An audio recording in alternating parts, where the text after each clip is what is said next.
Hello, Namaskar. This is Firstpost and you're watching Vantage with me, Palki Sharma.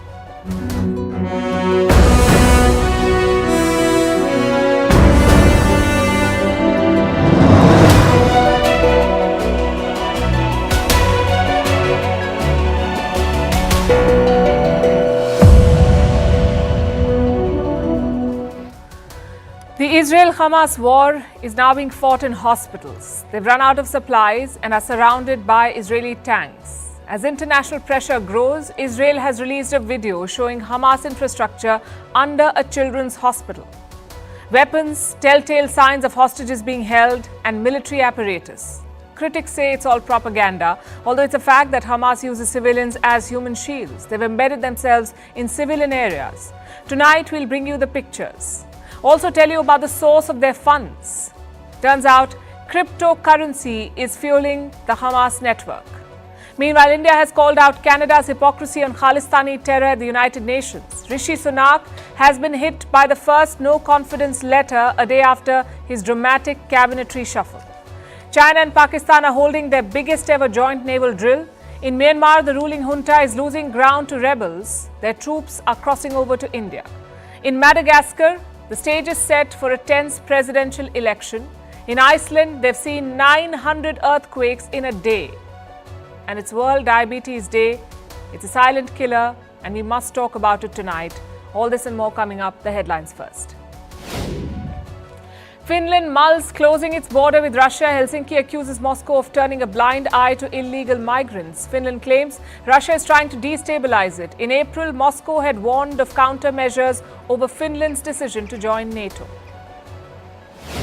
Foxconn founder Terry Gou qualifies to run for Taiwan's presidential election. The billionaire has promised to ensure that Taiwan does not become the next Ukraine. Elections will be held in January next year. Opinion polls show Gou is the least favored candidate. The Mali army says it has entered the rebel stronghold of Kidal. It's a symbolic success for the ruling junta, which seized power in 2020. For years, Kidal has been controlled by separatist groups posing a threat to the junta. Iran asks school children and civil servants in smog-hit Tehran to stay at home. The Iranian capital is among the world's most polluted cities. Around 9 million people live in Tehran. Nearly 40,000 deaths a year in the country are attributed to air pollution. Denmark will restrict alcohol sales to minors. Drinks with more than 6% alcohol will be banned to those between 16 to 18 years. Over 20% of young Danes are weekly drinkers by the age of 15.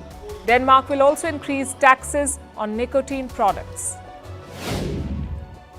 And trouble for Coca-Cola in Germany. Its antitrust body opens a probe against the US beverages giant. The case is over discounts for retailers, which could give the company an unfair advantage. In recent years, many American firms have come under the scanner in Germany, including Alphabet, Meta, Amazon, and Apple. We are here next to a house of a terrorist. His house is right next to a school. Next to his house, there is a tunnel. The tunnel is let down more than 20 meters down. This is Rantisi hospital, and this is the place where I showed you the tunnel. Hamas used this hospital. Let's enter into the hospital. And I'm showing you the first evidence to see. I want to show you a room where we found the operational gear of Hamas. These are explosives. We have hand grenades, Kalashnikov, and then we have the RPGs. The motorcycle. They were all used in the massacre of the 7th of October. You're now entering into the room where we suspect the hostages were being held. There is a list. This list says the operation against Israel. This is a guardian list, and every territory has his own chief guarding the people that were here. The world has to understand who is Israel fighting against.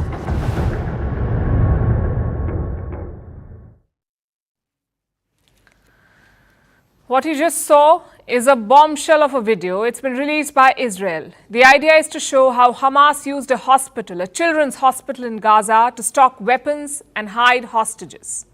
The video, as you saw, features an Israeli soldier. He's giving the world a tour of a tunnel allegedly built by Hamas. Israel says this tunnel is connected to a hospital. Israeli forces raided it.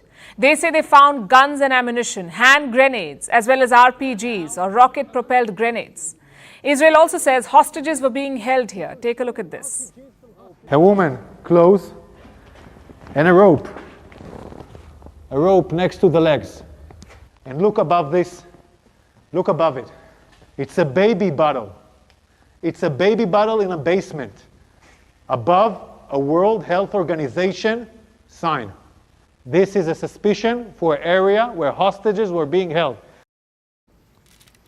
The war is taking an ugly turn. It is being fought inside hospitals. The charge against Hamas is this: they use hospitals, schools, even amusement parks to build military installations. Their tunnels run under civilian infrastructure, so Israel is bombing them in a bid to demolish Hamas.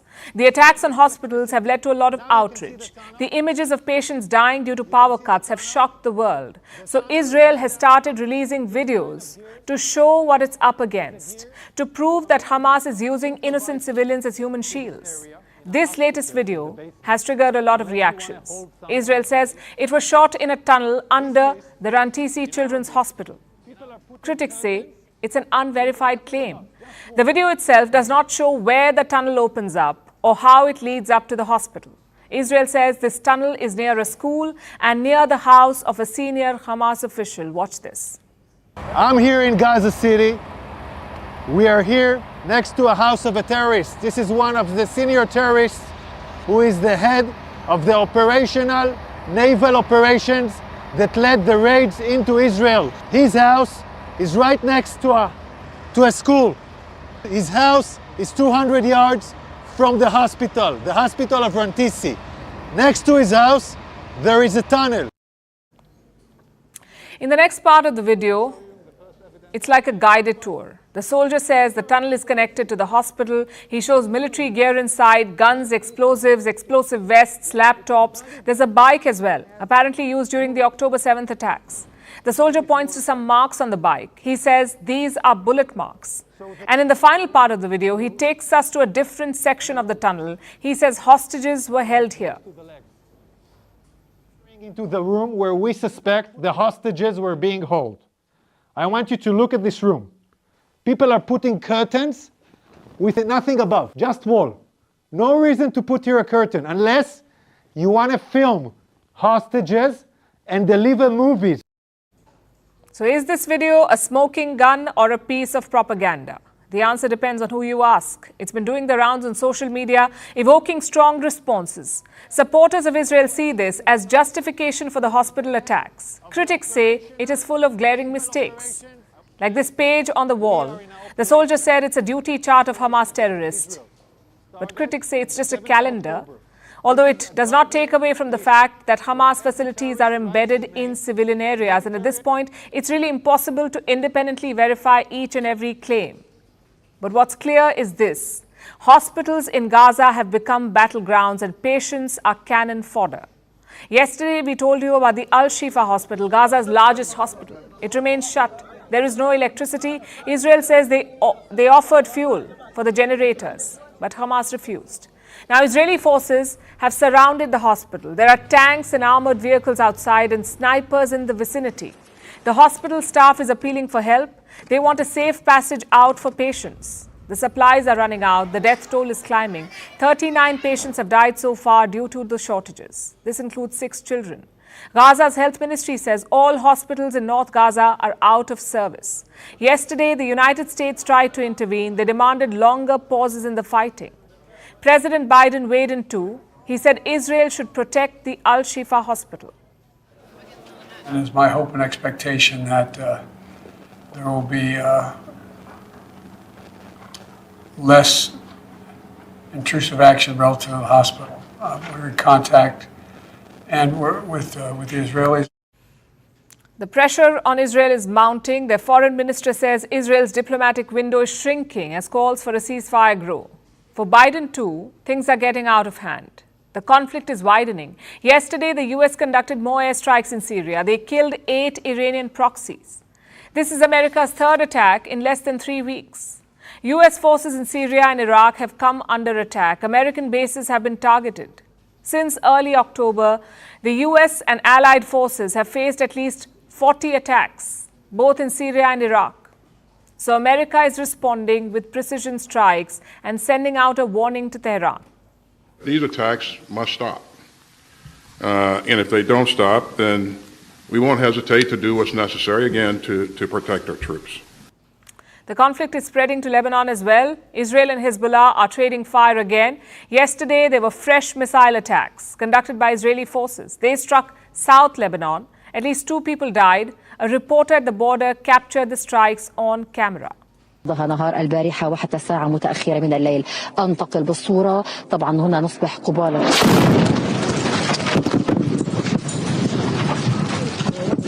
يبدو بأنه تم التعرض للزملاء المتواجدين في نعم بالفعل شادي في يارون وهم على الهواء مباشرة يعني واضح بأنه تم على ما يبدو. So far, more than 70 Hezbollah fighters, 7 Israeli troops and over 10 civilians have died. The casualties in Gaza are far greater, but the worst may be yet to come.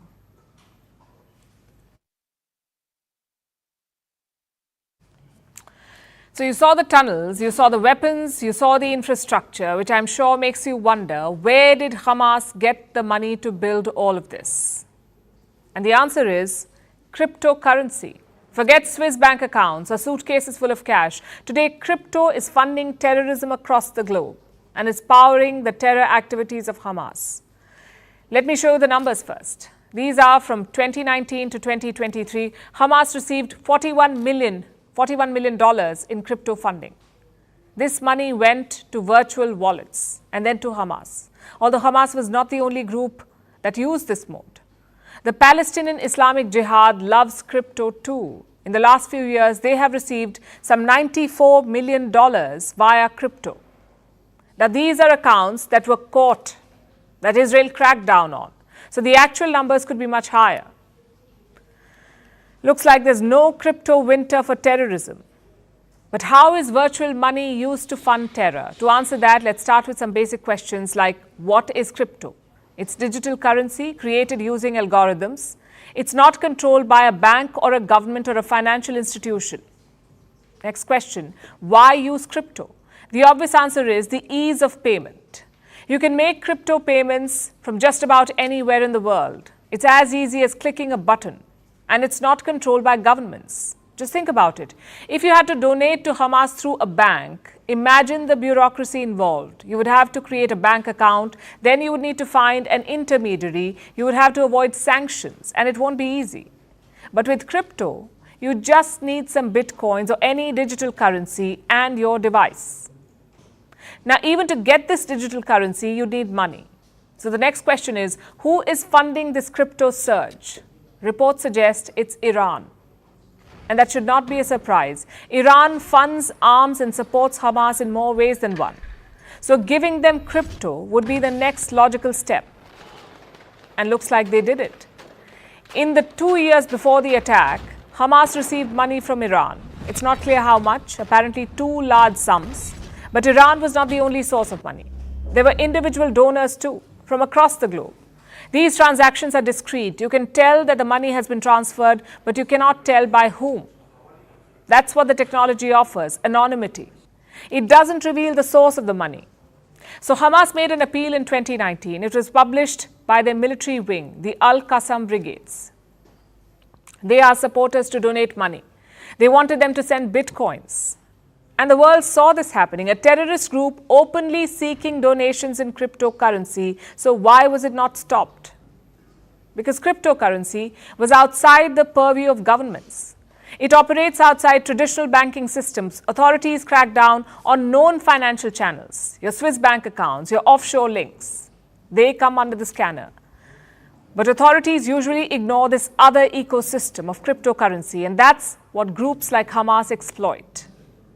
Technically, it's a designated terrorist group, designated by many. Yet in 2017, Hamas was one of the richest groups in the world, with an annual turnover of more than $1 billion. And crypto is just a new way for them to secure funds. Traditionally, Iran has been pouring money, $100 million every year. Other regional players also offer financial support to Hamas, like Turkey and Qatar. They give money, though not for military activity, but once you've given the money, it's hard to check where it's going. Then there are fundraising activities. Hamas does it across the globe, fundraising, in the Gulf, in Africa, even in Europe. Plus, they get tax money because remember, Hamas controls the Gaza Strip. It collects taxes from Gazans. $12 to $15 million every month. That's what they get in taxes, mostly on goods coming in from Egypt. They're all taxed. And finally, they have investments. That's right. Hamas invests in businesses across West Asia and it uses profits to fund its activities. So donations, fundraising, taxes and investments. That's how Hamas is funded. It's a stark contrast from the plight of Gazans. More than 1 million of them live in poverty. 80% of them are unemployed. And now thousands of them are being killed every day, all while Hamas is minting money. Vantage continues after a short break.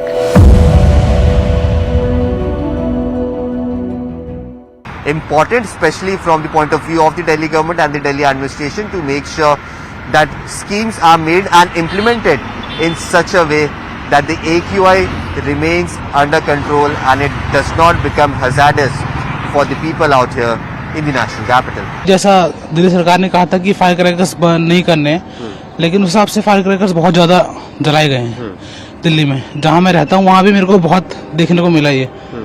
तो मैं परेशान होकर रात को सो नहीं पाया, फिर सुबह साइकिलिंग करने निकल गया. जब से ये न्यूज़ आई थी पराली जल रही है, तो तब से मैं निकलता हूँ फील करने के लिए कि क्या वेदर में चेंज हुआ है या नहीं हुआ है, बट हुआ है चेंज. ये मतलब पोल्यूशन का ही है ज़्यादा, तो ये नीचे तो बाकी तो सब बढ़िया है. ऐसा मास्क वगैरह भी नहीं लेके आए हम. उधर क्या सब कुछ ठीक है, यहीं पे थोड़ा सा परेशानी है.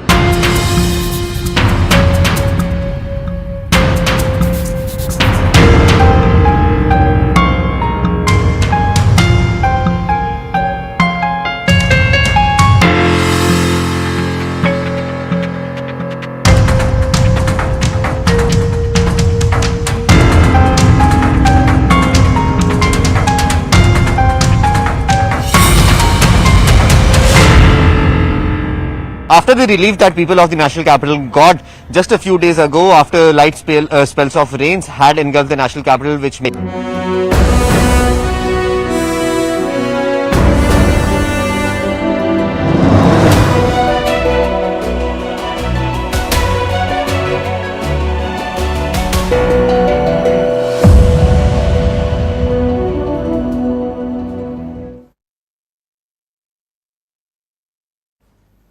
Speaking of terrorism, in Canada, Khalistanis are causing fresh trouble. Take a look at this.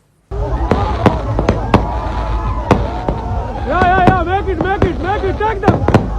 Yes, take them. उनको पहुंचते हुए दे लो, पहुंच गए सारी हुई. Yeah, good. उनका भी पहुंचे.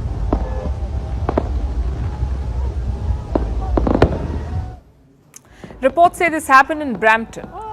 There was a Diwali celebration. It was disrupted by Khalistanis. They showed up with their flags and hurled stones at the attendees. Clearly, this was a premeditated attack.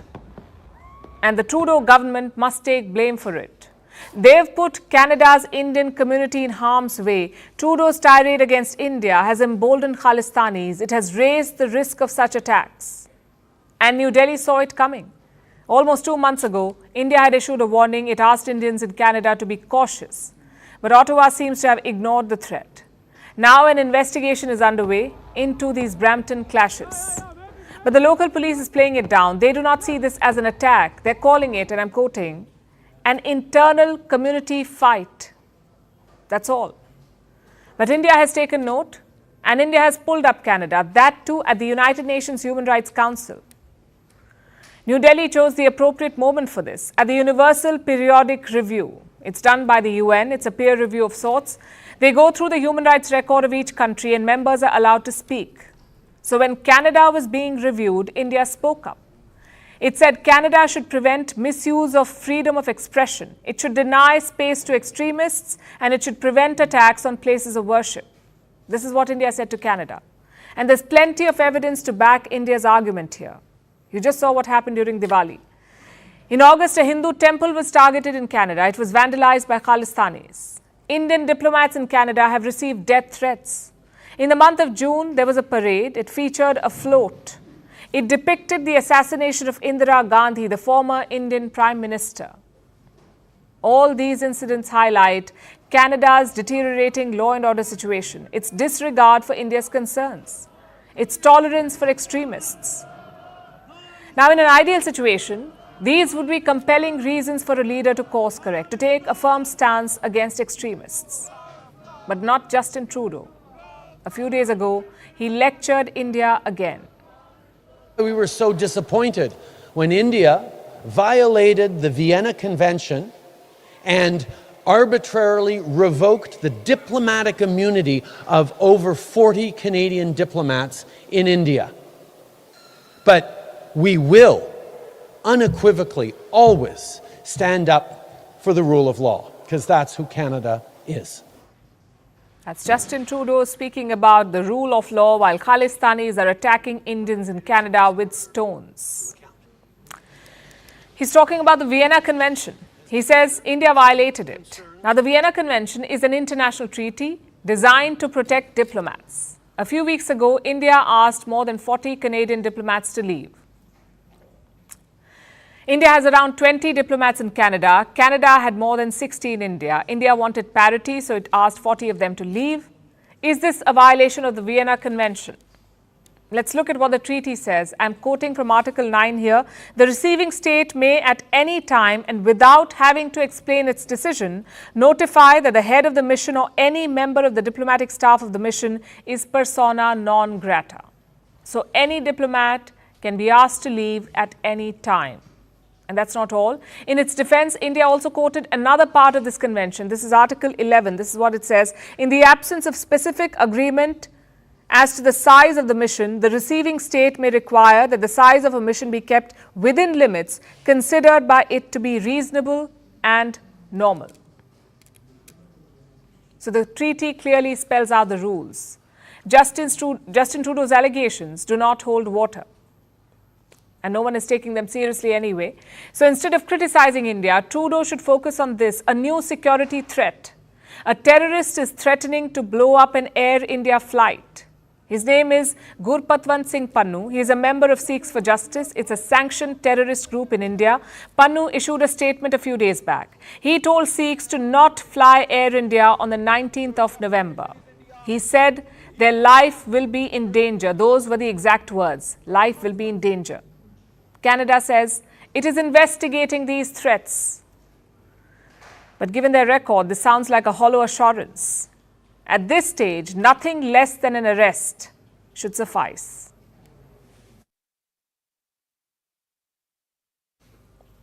Now let's cross the Atlantic and look at the UK. There's chaos there too, involving people of Indian origin. Prime Minister Rishi Sunak has a target on his back. Yesterday, he sacked his Home Secretary, Suella Braverman. And the move has bred discontent in his party, the ruling Conservative Party. They're called the Tories. The first call for Sunak's ouster has arrived, the first no-confidence letter. It was put forth by an MP called Andrea Jenkins. She's a supporter of Suella Braverman, among the 50-odd Tories who fervently support her. And this letter could be the first of many. And if that number hits 53, then Rishi Sunak is in for a fight, meaning 53 letters of no confidence. That's the magic number needed to challenge his prime ministership. But why 53? Because that makes 15% of the ruling party, 15% of the sitting Conservative Party members. Sunak's leadership can be challenged if 15% of his party feels he's not up to the task. So is the Braverman bunch big enough? Can they pull this off? Let's just say it won't be impossible. Rishi Sunak had been on a grace period so far, immune from leadership challenges, but that grace period ended last month after he completed 1 year in office. Now, reports say he's been told to quote-unquote prepare for war. But will it really happen? How likely is it that Rishi Sunak will lose his job? Well, if the recent years are anything to go by, Sunak is probably safe, at least during the confidence vote. His predecessors faced these votes too. Former Prime Ministers of the Conservative Party, Boris Johnson and before him Theresa May, both faced no confidence votes and both of them survived those votes. In fact, the last time a sitting Prime Minister lost a confidence motion in the UK was in 1979, and this was a Labour leader. So Rishi Sunak won't fear the actual vote itself. But considering what happened to Theresa May and Boris Johnson, Sunak should not rest easy. Both leaders stepped down within a year of being challenged, even though they won their confidence votes comfortably, which means that a challenge permanently destabilizes a Prime Minister. It paves the way for their exit. So now Rishi Sunak will be watching his back, keeping a wary eye on the Braverman bunch, and at the same time trying to win over moderate Tories, which explains his surprising move yesterday. Sunak brought a former Tory Prime Minister out of retirement yesterday. That's David Cameron. He's been appointed the UK's new Foreign Secretary. He's not an elected MP. So Cameron was appointed to the UK House of Lords. And even he admits it's all a bit odd. Well, I know it's not usual for a Prime Minister to come back in this way, but I believe in public service. The Prime Minister asked me to do this job, and it's a time where we have some daunting challenges as a country. The UK is definitely facing challenges, but Cameron's return seems to be more about Sunak's challenges than Britain's. You see, David Cameron is seen as a moderate and the complete opposite of the now sacked Suella Braverman.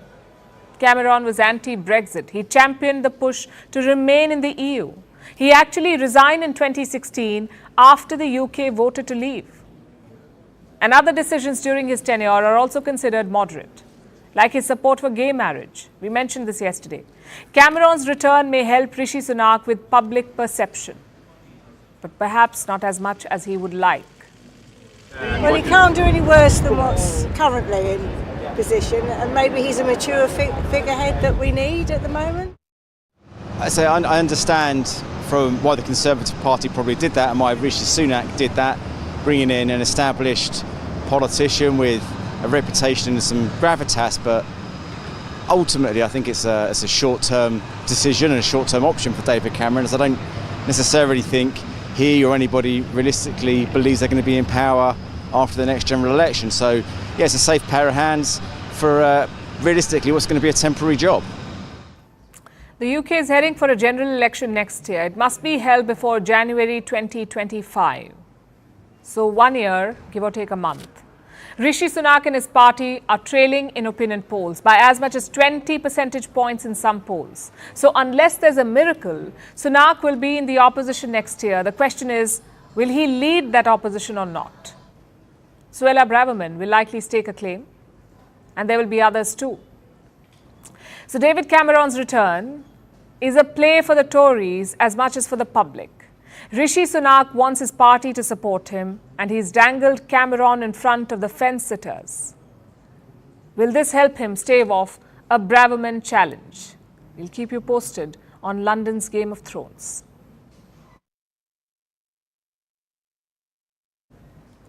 Meanwhile, closer home, China and Pakistan are holding a naval drill, their biggest ever joint naval exercise. Reports say a Chinese warship has docked at the Karachi port. There are multiple other vessels, including a submarine. They call it the Sea Guardian exercise.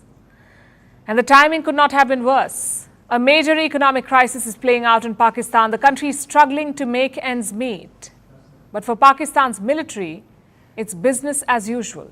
Recently, China delivered 4 frigates to Pakistan, and now the PLA has sent a large contingent for this drill. So what do they hope to achieve, and should India be concerned? Our next report has the answers. Pakistan and China are iron brothers, and this brotherhood extends to their military. The PLA and the generals in Rawalpindi have similar goals. Together, China and Pakistan want to contain Indian influence in the region, create a strategic buffer, and launch fresh territorial challenges. The Sea Guardians exercise is a manifestation of those priorities. China and Pakistan hold this exercise every year, but this time they have widened the scope dramatically. This is the largest naval drill yet. For this exercise, China has sent several warships and submarines, including guided missile frigates, while the Pakistan Navy has recruited 9 vessels in all, along with 3 choppers, 4 fighter jets, and 1 maritime patrol aircraft. Together, the navies will hold different kinds of drills. For the first time, they'll conduct a joint maritime patrol, one that New Delhi will be watching closely. These drills are happening at the Karachi port near the western coast of India. China's mouthpieces are amplifying these drills. They spell out two objectives for these drills: protecting strategic sea lanes and practicing a joint response to common threats. But the scale of these drills hardly inspire confidence. Anti-submarine operations are part of these drills. Also, the navies will practice a special formation. It's called VBSS, short for Visit, Board, Search and Seizure. These are a set of tactics where soldiers learn how to board ships, search them, and take control of the vessel if needed. Pakistan and China are improving their interoperability. Pakistan's navy now has more Chinese weapons. In May this year, they got a new delivery from China, 4 guided missile frigates. Pakistan also plans to add new Chinese submarines. Beijing and Islamabad are developing the Hangor-class subs together. These run on diesel and they could be deployed near Indian waters. The first deliveries could happen before 2028. Clearly, high seas is the new priority for Pakistan and China. The goal is obvious: mount a bigger challenge in the waters of the Indo-Pacific. Good morning. The Sea Guardian exercise comes after a meeting in New Delhi. Top US officials visited India, and this was for the 2+2 dialogue between defense and foreign ministers. During the talks, the US reaffirmed its commitment to the Indo-Pacific.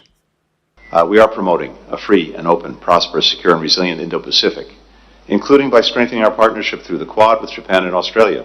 One significant way we're doing that is by enhancing maritime domain awareness, sharing commercial satellite data with countries in the region to boost their capacity. So India and its allies are keeping a watchful eye on the Indo-Pacific. As China and Pakistan expand their activities, the need for constant vigil becomes more important than ever before.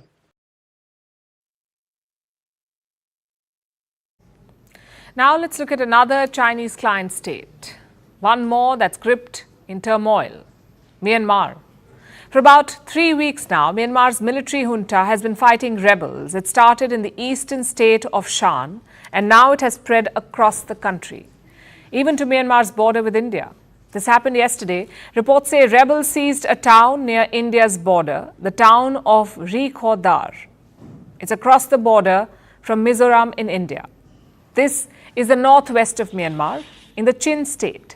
The rebels there belong to the Chin National Army. It's one of the many ethnic militias in Myanmar. On Sunday, this group attacked the Myanmar army.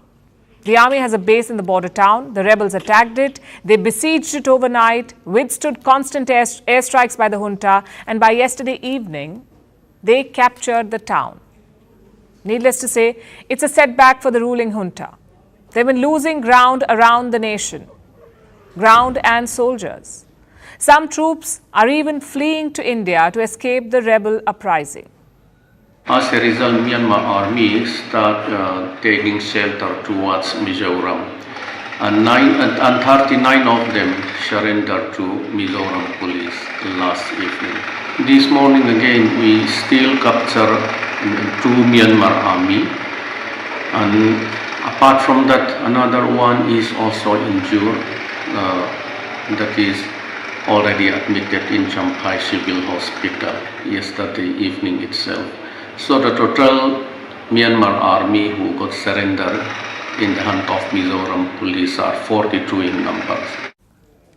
For India, this is a major cause of concern. The tension is spilling over. The fires of rebellion in Myanmar will not leave India unscathed. And it's not just troops crossing over. India is seeing an influx of refugees too. More than 5,000 people who took refuge to Zolkotar and Bulfekjon. These are the 2 villages along the border. 5,000 refugees have entered India, and this is just the beginning. Tens of thousands have become internally displaced in Myanmar.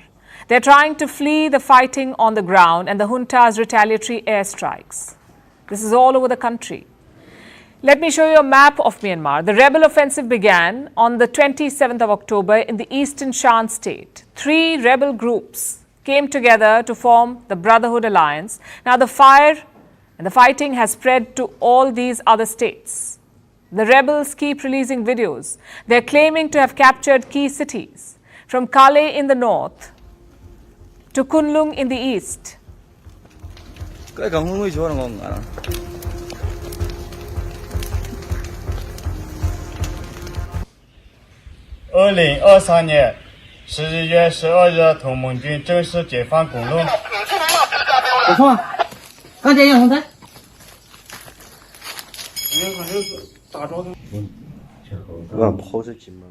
And it's also spread to the towns at the border with India and China. 加油加油加油加油！呼唤呼唤！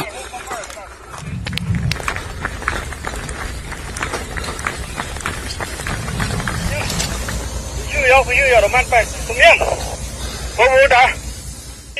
So everywhere you look, the rebels seem to be making gains. In fact, they even claim to have shot down a jet, one of the junta's jets. The rebels say they brought it down. This was in the Kaya state. It borders Thailand. Rebels have been on the move there as well, and the junta is scrambling. They've declared a curfew in the west, in the Rakhine state, and in Shan they've imposed martial law. Remember, this is where the rebellion began. This is also where the rebels have made the most gains. They've taken over several towns and captured over 100 military outposts in Shan. So will martial law help the junta reverse its losses? Or will it inspire more rebels to join the fight? It's hard to say at the moment. Myanmar's military took over the country in February 2021. They pulled off a coup. They ousted the democratically elected government, imprisoned top leaders like Aung San Suu Kyi, and proceeded to rule with little opposition. These rebel groups have been around, but they've been quiet for years, biding their time perhaps. Now it seems every group has decided to act at once. It's the biggest challenge to the military's authority since the coup. And given the way this fire is spreading, the junta's problems may get worse in the coming days. Vantage continues after a short break.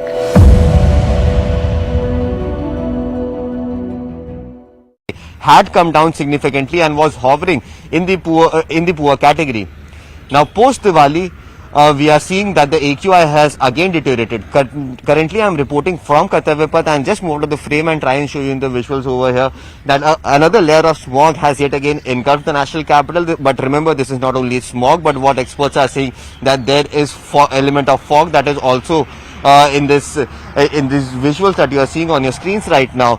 So yes, the AQI has deteriorated after Diwali, but remember the AQI was already in the severe category at least 2 to 3 days ago, and today as well the AQI is still hovering within the very poor to poor category, but yet it is still very difficult for people to breathe out here. Remember the manner in which the Supreme Court orders of not bursting any sort of crackers was flouted yesterday. There were several cases that were seen out here in the national capital where this order of the Supreme Court of not bursting any sort of cracker was definitely flouted. In fact, the fire department itself had got more than 100 calls till 10 p.m. itself. So it actually shows that the people of the national capital, in fact the majority of the people of the national capital, were actually not bursting crackers, but yes, there was a significant number who were seen flouting these norms and bursting crackers, because of which we are seeing that the AQI has yet again deteriorated out here in the national capital and is yet again in the very poor category.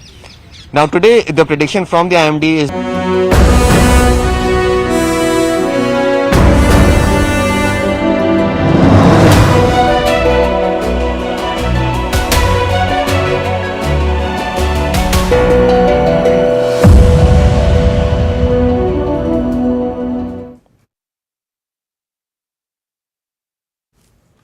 Now let's turn from Myanmar to Madagascar. It's an island nation of about 28 million people, located off the east coast of Africa. This is one of the poorest nations in the world, ranking in the bottom 5 for per capita income. And right now it's gearing up for a heated election, Madagascar's presidential election. It will take place on Thursday. 4 former presidents were supposed to compete. Each of them was to fight for a second and last term, but now 2 have dropped out. They're boycotting the election, asking for it to be postponed. And so are other politicians. Manaza The electoral process must comply with international standards. This is not the case at the moment with the election that we are trying to organize on November 16. We are strongly calling for the electoral process to be suspended. They say the country is undergoing an institutional coup, that the current president has rigged the game. They're referring to this man, Andry Rajoelina. He's 49 years old. He's already served one term as president and one term as a junta-backed leader. Back in 2009, Madagascar had seen a coup. The military propped up Rajoelina. He oversaw the writing of a new constitution and the transition back to democracy in the year 2013. And he did not give up power willingly. He wanted to remain in charge, but he was not allowed to stand as a presidential candidate. So he backed a different candidate, hoping to be made prime minister. But that didn't happen either. So Rajoelina stood for the presidency in 2019. He took control again and allegedly began bending Madagascar's institution to his will. That's the charge leveled by his opponents anyway. It's really an election, I mean, with one candidate forcing his way into office, so it's just a masquerade. Two former presidents were part of that rally. They have been protesting during the campaign against Rajoelina's high-handedness. Opposition rallies have regularly been denied permission, or they've been met with tear gas. Rival presidential candidates have also been injured. The United Nations has expressed concern at the crackdown. The EU and the US have denounced Rajoelina's use of excessive force, but he has been downplaying all of it. The international community will choose the path of stability. The opposition today wants chaos. They are taking the population to the streets, to insurrection, but they can't do it. And I'm telling you this because the population supports me. Rajoelina believes he has public support. His rallies have been drawing in thousands. But the opposition says it's all paid for. And that's not all. They also say Rajoelina should not be allowed to contest in the first place. You see, Madagascar used to be a French colony. And now, the president of this former French colony is a French citizen. He became a French citizen in 2014. So did other members of his family. And Madagascar does not allow locals to get dual citizenship. So technically, Rajoelina is no longer a citizen of Madagascar. How can he run for president? That's what the opposition is asking. But he has refuted this too. He says his citizenship of Madagascar was not revoked. Even though it happens to everyone else, the president is apparently special in this case. So as you can see, it's a complicated scenario. Madagascar is heading to contested polls amid violence. Opposition leaders are boycotting this election, and a Frenchman is set to extend his rule over a former French colony. For our next story, let's talk about Delhi's favorite natural disaster, earthquakes. Every few weeks, the Indian capital experiences tremors, and X, formerly known as Twitter, goes crazy. There are alarming posts, sensational headlines, and let's not forget the memes. So imagine what would happen if there were 900 earthquakes in a day. It happened in Iceland. 900 small earthquakes shook the southern part of this country. Roads were damaged, people were evacuated, but scientists say it's the sign of something big to come, probably volcanic activity. Our next report tells you why Iceland is bracing for a volcanic eruption.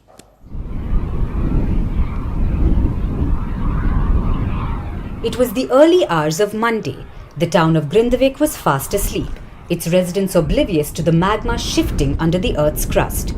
They woke up, however, to a seismic swarm. 900 earthquakes in just 24 hours. The Earth was moving, and it was moving fast in this part of Iceland.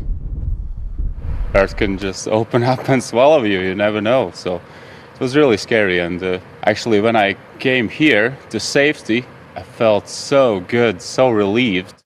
This is Grindavik, a quaint little town of 4,000 people. It's located in the Reykjanes Peninsula, 50 kilometers from the capital, Reykjavik. It's a hot spot for volcanic activity. And the reason for this is the Fagradalsfjall volcano. This volcano erupted in 2021. It was the first time in 6,000 years. Since then, it's been rumbling.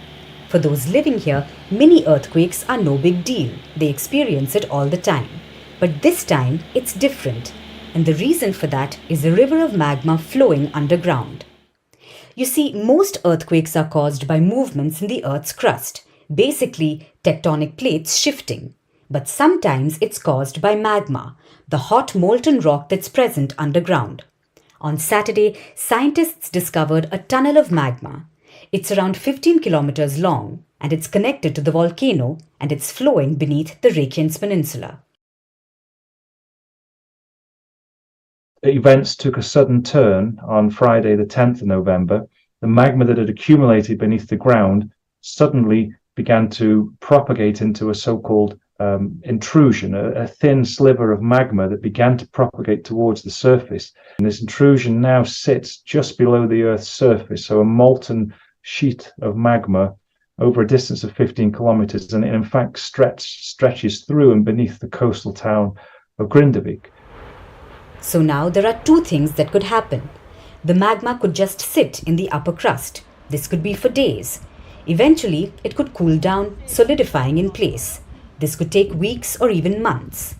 The other is a volcanic eruption, and that's what scientists are bracing for. This particular intrusion could receive more magma. This could increase the pressure and eventually lead to a volcanic eruption. So, which will it be for Iceland? The country has 33 volcanic systems in total, so it's no stranger to volcanic eruptions. That said, will it be big? In 2010, the eruption of the Eyjafjallajökull volcano led to massive disruption, both in Iceland and globally to flights. But scientists say this one will not be as big. However, Iceland is prepared for any eventuality. They've already evacuated citizens, but such evacuations don't happen often, and this has left the citizens of Grindavik anxious and worried about their future and that of their town.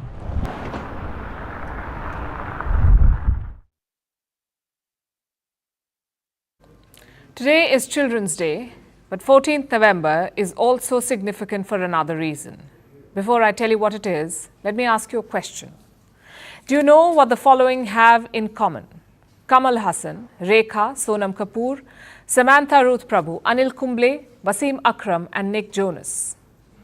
They're all living with diabetes, as are 422 million people worldwide. So 14th November is also observed as World Diabetes Day to raise awareness about a disease that has often been dubbed the silent killer. Why the silent killer? Because of its prevalence of remaining undetected. World Diabetes Day was created in 1991. 14th November is also the birthday of Sir Frederick Banting. Banting discovered insulin along with Charles Best in the year 1922. And speaking of insulin, brace yourself for a quick science lesson, especially for those who did not pay enough attention in school. What is diabetes? It's a chronic disease, often running in families. It happens when your blood glucose, also called blood sugar, is too high. Most of the food we eat is broken down by our body into sugar or glucose. It is then released into our bloodstream. When your blood sugar goes up, your pancreas releases the hormone insulin. Now, this insulin is very important. It lets your blood sugar into your body's cells, which is then used for energy. But when you have diabetes, your body does not make enough insulin. It's called type 1 diabetes. Then there's type 2. That's when your body is unable to use the insulin properly. This is the most common type of diabetes, type 2. And this is what it leads to. Too much sugar stays in your bloodstream. In the long run, it leads to serious health problems, most commonly affecting your kidney, heart, and eyesight. And despite the giant leaps made by medical science, no cure has been found yet. Type 1 diabetes is not preventable, but type 2 is. Through a healthy diet and regular exercise. If you quit smoking, you reduce the risk of diabetes by 40%. It is now a ubiquitous health problem, also called the biggest epidemic of the 21st century. Here's how common it is. 1 in 10 adults worldwide have diabetes. More than 90% have type 2 diabetes. Close to half are not yet diagnosed.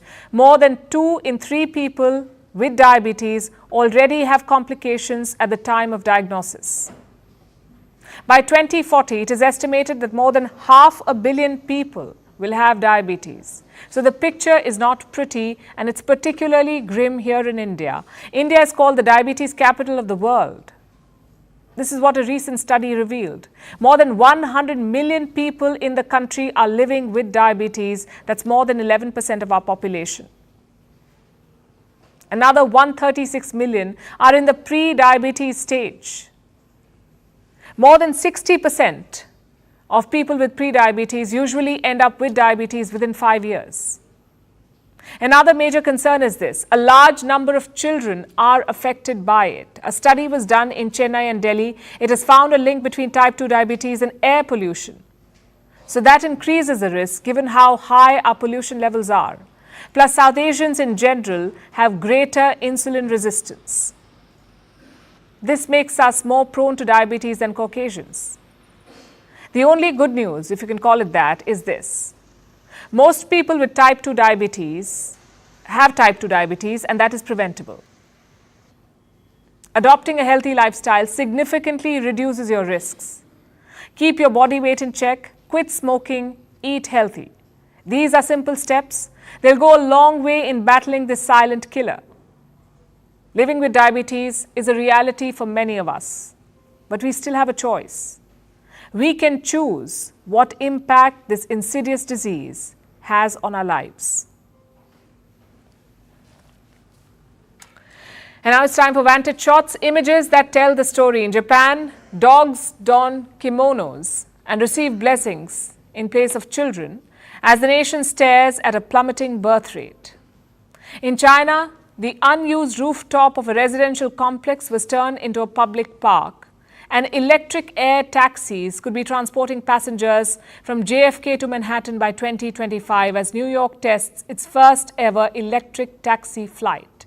Finally, we're taking you back in history. On this day in 1969, Apollo 12 lifted off from Florida. This was the second manned mission to the surface of the moon, but it came chillingly close to disaster. The flight was hit by 2 lightning strikes right after its launch. We're leaving you on that note. Thank you for watching. We'll see you tomorrow.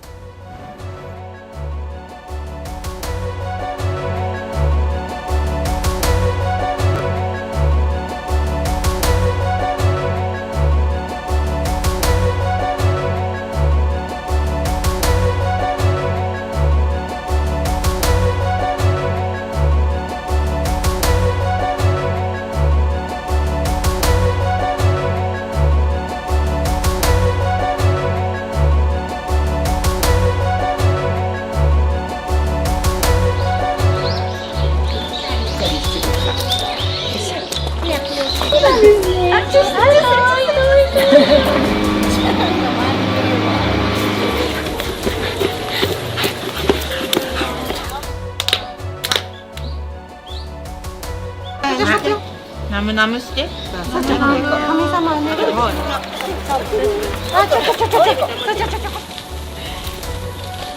どうぞお直りくださいませ。はい、玉串をお納めいただきます。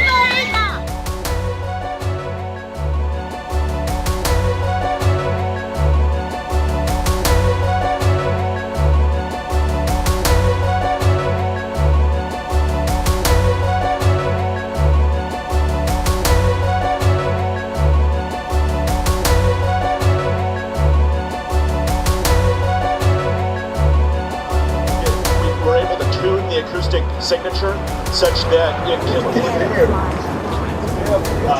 are now we began certification. You can fly off immediately again from the platform.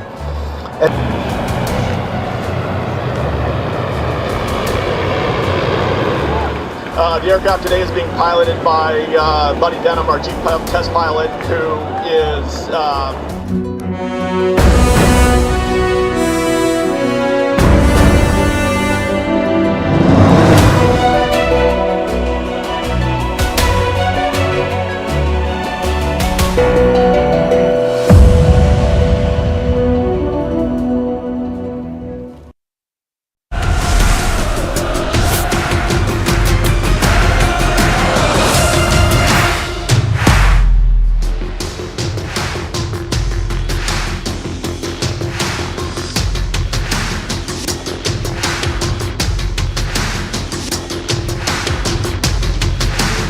Hello and welcome to this very, very special broadcast, Kings of Cricket. I'm Zaka Jacob. It's the all-important semi-final of the World Cup. It's India versus New Zealand. It's going to happen in front of 50,000 screaming fans at the iconic Wankhede Stadium in Mumbai. There will be 1 billion plus, of course, rooting for Team India from coast to coast, from Kashmir to Kanyakumari. India have beaten New Zealand once in the league stage of this World Cup already. But will that have any bearing? Remember, New Zealand have been India's bogey team, having beaten India in previous ICC tournaments.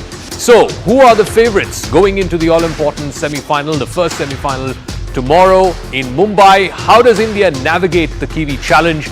And how do both teams handle the pressure of this big occasion? But first, let's tee it up for you as to what the strengths and weaknesses are of both sides and what the two captains had to say in the run-up to this marquee clash.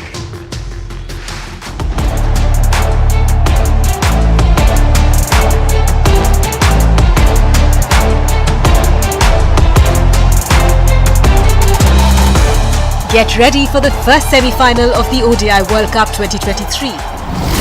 The men in blue, who remained unbeaten in the group stage, will be facing the Kiwis at the Wankhede Stadium in Mumbai.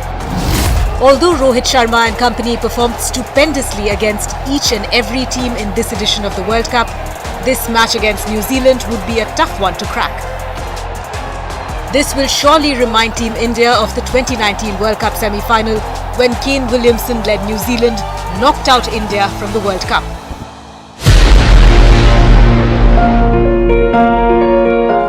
A billion dreams were shattered when Martin Guptill's direct hit sent MS Dhoni back to the pavilion and ended India's run in the World Cup. But the situation has surely changed this time around. Team India is running high on confidence and has already defeated the Black Caps once in this edition of the ODI World Cup.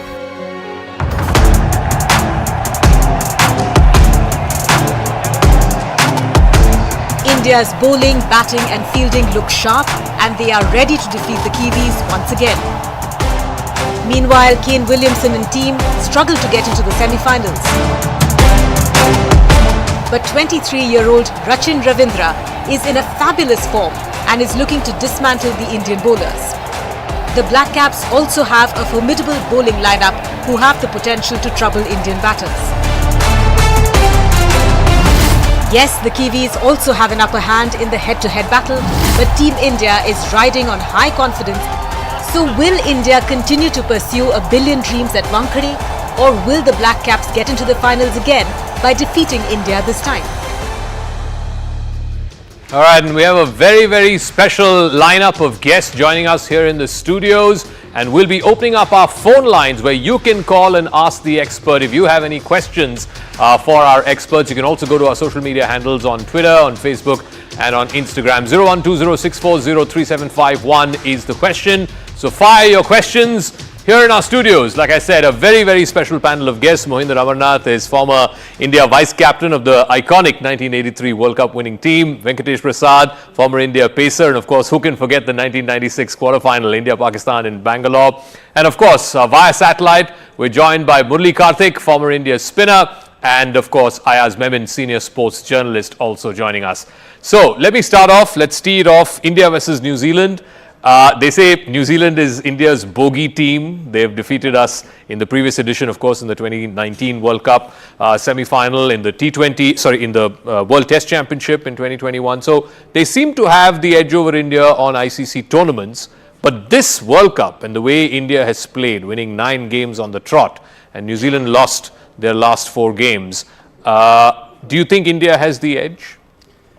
No, I think when you're going and playing a semi-final, there are no favourites over here, to be very honest, because I think it's all in the past, whether India lost to New Zealand or they have lost a few games before the semi-final, but they have